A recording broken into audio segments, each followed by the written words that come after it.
Magandang araw mga kasama. Ang pag-usapan natin ay tungkol sa pagsipat para sa pakiteng mga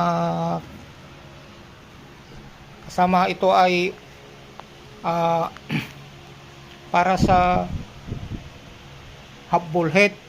Ang unang paraan mga kasama ay itong point by point.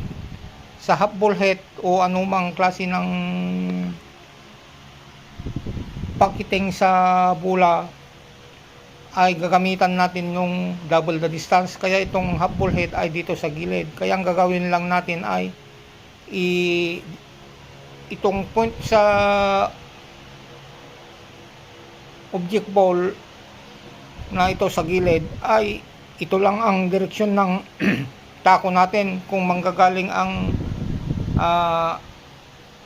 sa sentro ng bula ang tako natin, kaya yan lang, ito yung point by point.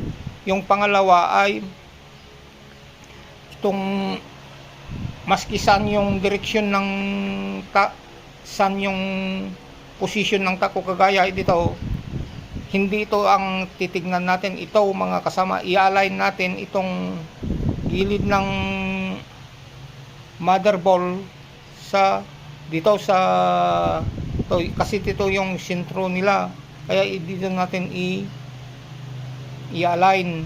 Ito yung pangalawang paraan ng pagpasok. At saka yung pangatlo ay tignan natin yung itsura ng bula relative sa butas o anong lugar natin gustong papuntahin itong object ball. Kagaya dito, ang gagawin lang natin ay hanapin natin lang yung, kaya ganito na kaya nakatagilid ang pagsipat natin, kasi tinitignan natin yung position ng object ball relative sa gusto nating kung saan natin papuntahin itong object ball. Kagaya dito, papunta dyan, kaya dito tayo, ito ang parang dito tayo na dito natin ang position natin.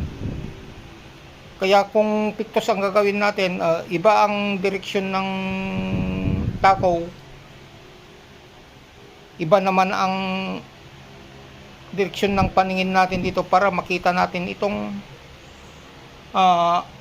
object ball kung ano ang itsura niya, kung saan natin papasukin. Ito lang mga kasama yung mga tatlong paraan ng paggawa dito sa pakiteng mga kasama.